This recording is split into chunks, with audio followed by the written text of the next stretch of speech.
নমস্কার বন্ধুরা, কেমন আছেন সবাই? আমি মৌ, আমার চ্যানেলে সবাইকেই স্বাগত জানিয়ে আজকের ভিডিওটা শুরু করতে চলেছি।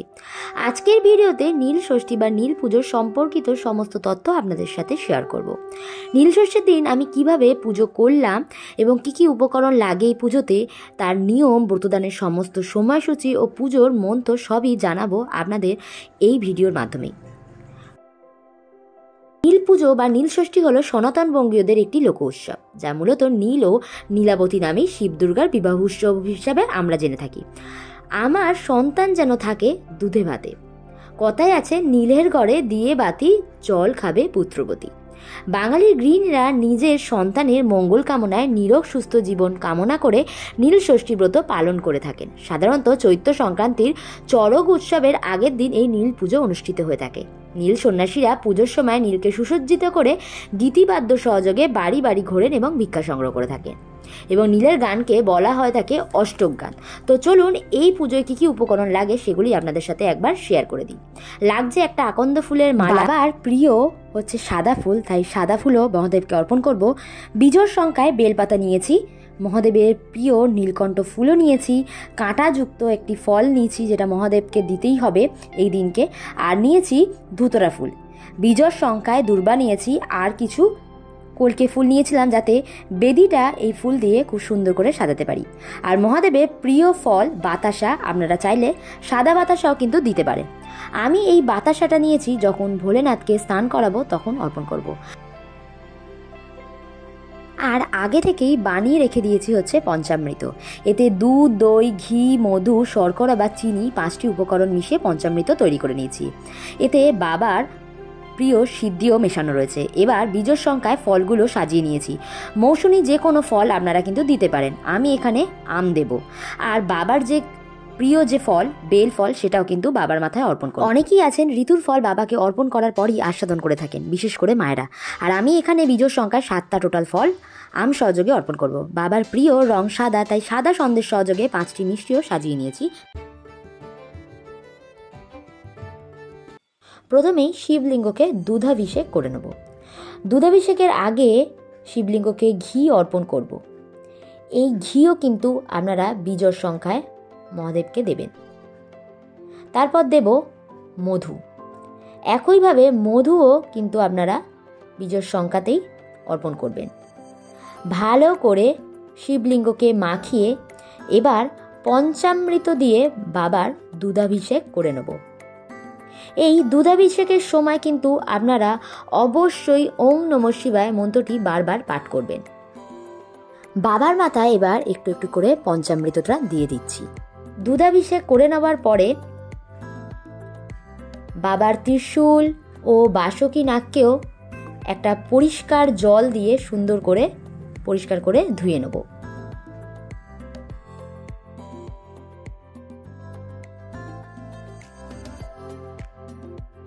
সুন্দর করে পরিষ্কার করে ধুয়ে নেওয়ার পরে বাবার প্রিয় বাতাসাও আমি কিন্তু অর্পণ করব।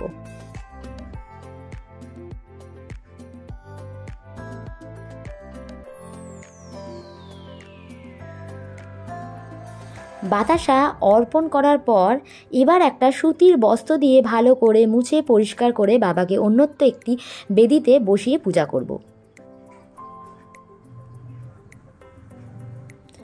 মহাদেবের কপালে সাদা চন্দনের তিলক কেটে সাথে বাসকী নাগ ও ত্রিশূলকেও একটা করে চন্দনের ফোঁটা পরিয়ে দিলাম।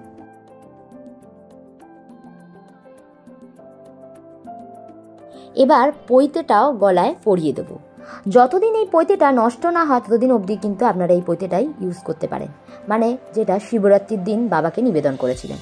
এবার ফুলমালাগুলো এক এক করে সুন্দর করে সুসজ্জিত করে দেব বাবার কাছে।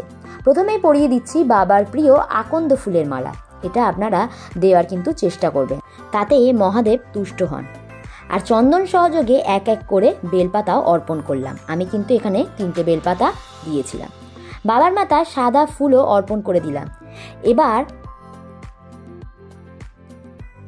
3টে নীল অপরাজিতাও দিলাম।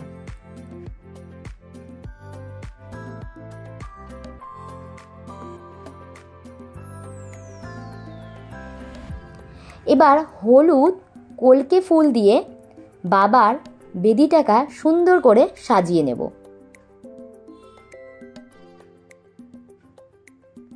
দিয়ে দিলাম বাবার প্রিয় কাটা ফলও।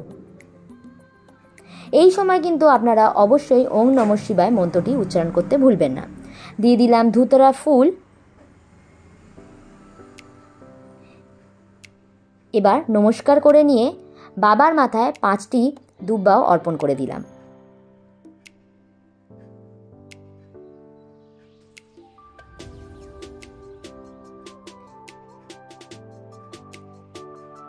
এবার এক এক করে বেলপাতার সহযোগে ফল নিবেদন করে দেব।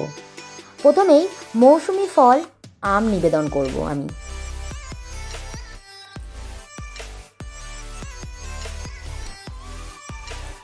আম সহযোগে আরও 6টি ফল আমি বাবাকে নিবেদন করব। আর বেল যেহেতু বাবার একটি প্রিয় ফল, সেটাও কিন্তু আমি অবশ্যই বাবাকে দেওয়ার চেষ্টা করব। এই পুজো কিন্তু সন্তানের মায়েরা ছাড়াও বিবাহিত অনেক মহিলারাই করে থাকেন সন্তান লাভের আশায়। আর এখানে যারা বাবার ভক্তরা আছেন তারা কিন্তু অবশ্যই হর হর মহাদেব বা ওং নমঃ শিবায় মন্ত্রটি বলে যেতে কমেন্টে ভুলবেন না। সব ফল দেওয়ার পরে এবার সাদা সন্দেশ সহযোগে 5টি মিষ্টি বেলপাতার সহযোগে দেবাদিদেব মহাদেবকে নিবেদন করে দেব। আর দিচ্ছি 1 গ্লাস পানীয় জল।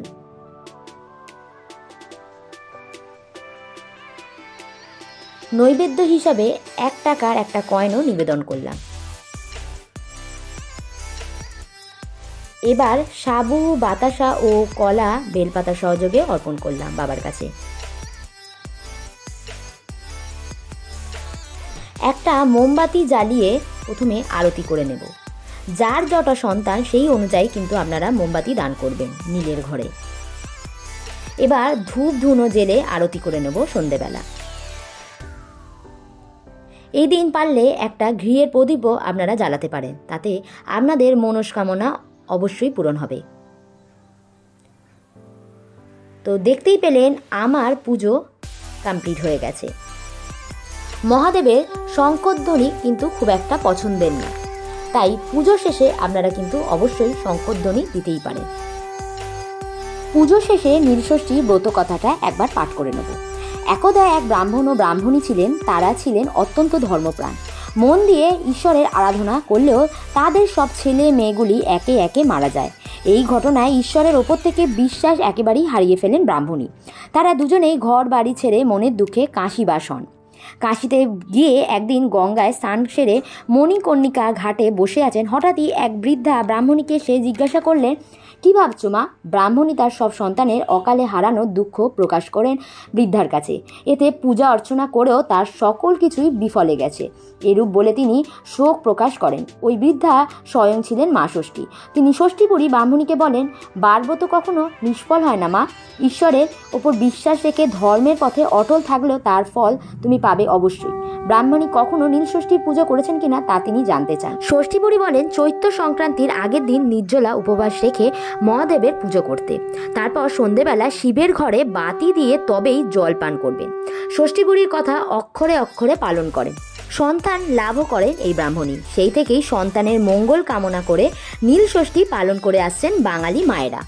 এরপর পুজোর পর যে পঞ্চামৃত দিয়ে বাবার অভিষেক করেছিলেন সেই পঞ্চামৃত রেখে দেবেন।